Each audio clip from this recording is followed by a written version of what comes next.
കേരള നിയമസഭ അന്താരാഷ്ട്ര പുസ്തകോത്സവം 2024 ഏവർക്കും ഹൃദ്യമായ സ്വാഗതം. നമ്മുടെ രാഷ്ട്രപിതാവ് മഹാത്മജിയെക്കുറിച്ച് ഓരോ വർഷവും ലോകത്ത് അങ്ങോളം ഇങ്ങോളം അദ്ദേഹത്തിൻ്റെ ആശയങ്ങളും തത്വങ്ങളും ജീവിതചര്യകളുമൊക്കെ ആധാരമാക്കി ഒരുപാട് രചനകളും അതുപോലെ തന്നെ വിവിധങ്ങളായ സൃഷ്ടികൾ ലോകത്തിറങ്ങിക്കൊണ്ടിരിക്കുന്നു. അങ്ങനെ ഒരു രചന നമ്മുടെ മലയാളത്തിലെ പ്രിയ കഥാകാരനായിട്ടുള്ള ശ്രീ സുഭാഷ് ചന്ദ്രൻ അവർകൾ കഴിഞ്ഞ വർഷം നോവലയുടെ രൂപത്തിൽ ഈ കേരള സാഹിത്യത്തിന് സംഭാവന ചെയ്തിട്ടുണ്ട്. ആ നോവലയുടെ ശീർഷകം ജ്ഞാനസ്നാനം എന്നാണ്. ഏകദേശം 10 വർഷത്തോളം ഗാന്ധിജിയുടെ ജീവചര്യകൾ, അദ്ദേഹത്തിൻ്റെ വീക്ഷണങ്ങൾ സസൂക്ഷ്മം പഠിക്കുകയും അതിൽ നിന്ന് തൻ്റേതായിട്ടുള്ള ആശയങ്ങൾ, മാനങ്ങൾ നൽകിക്കൊണ്ടാണ് ഈ നോവലിനെ രചിച്ചിട്ടുള്ളത്. ഈ നോവലിനെ അദ്ദേഹത്തിൻ്റെ കയ്യൊപ്പോടുകൂടി അദ്ദേഹത്തിൽ നിന്ന് സ്വീകരിക്കാൻ സാധിച്ചത് വലിയൊരു സന്തോഷമായി ഞാൻ അവസരത്തിൽ കരുതുന്നു. മഹാത്മജിയുടെ ജീവിതത്തിലെ, ഇന്ത്യയുടെ ചരിത്രത്തിലെ, ലോക ചരിത്രത്തിലെ ഏറ്റവും പ്രധാനപ്പെട്ട ഒരു ഏടാണ് ദണ്ഡിയാത്ര എന്നുള്ളത്.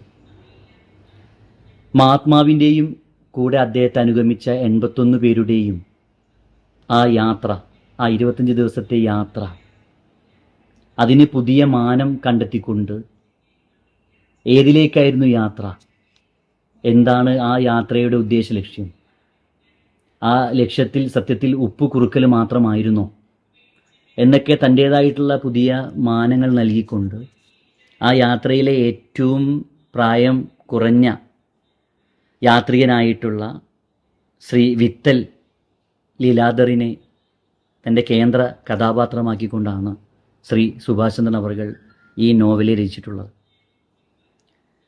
വിത്തൽ അദ്ദേഹത്തിൻ്റെ മനസ്സിൽ വരുന്ന കാര്യങ്ങൾ നമ്മോട് സംവദിക്കുന്നു. ആ സംവാദത്തിൽ ഓരോ വ്യക്തികളും, ആ മഹാത്മജി അടക്കമുള്ള 81 വ്യക്തികൾ എങ്ങനെയാണ് ഈ ദണ്ഡിയാത്ര നടത്തിയതെന്നും ഓരോരുത്തരുടെയും സംഭാവന എന്താണെന്നും അതിൽ നിന്ന് നമ്മൾ ഉൾക്കൊള്ളേണ്ട പാഠം എന്താണെന്നും ആണ് സുഭാഷ് അവർകൾ ഇതിലൂടെ നമ്മോട് പറയാൻ ശ്രമിക്കുന്നു.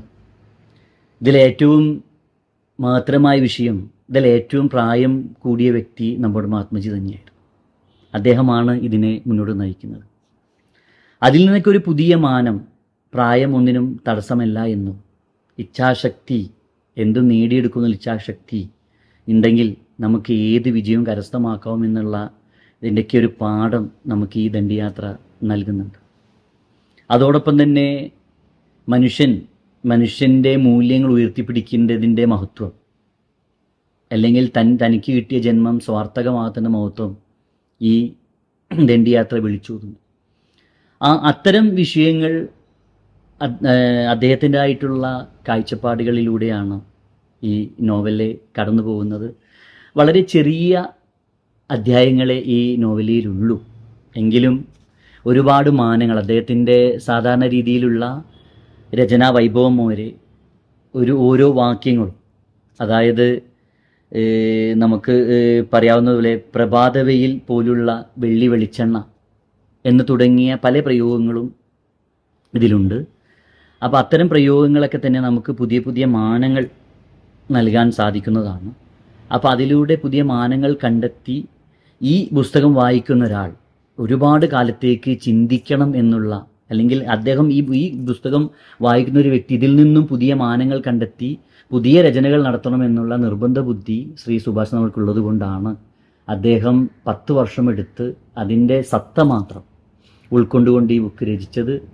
ഏവരും ഈ നോവലിലെ വാങ്ങി വായിക്കണമെന്നും ദിനംപ്രതി നമ്മുടെ മഹാത്മാവിൻ്റെ ആ തത്വങ്ങൾ അല്ലെങ്കിൽ അദ്ദേഹത്തിൻ്റെ സംഭാവനകൾ ഈ ലോകത്തോട് വിളിച്ചു പറയണമെന്നാണ് ഈ അവസരം എനിക്ക് അഭ്യർത്ഥിക്കാനുള്ളത്. ഏവർക്കും എൻ്റെ വിനീതമായ നന്ദി, നമസ്കാരം.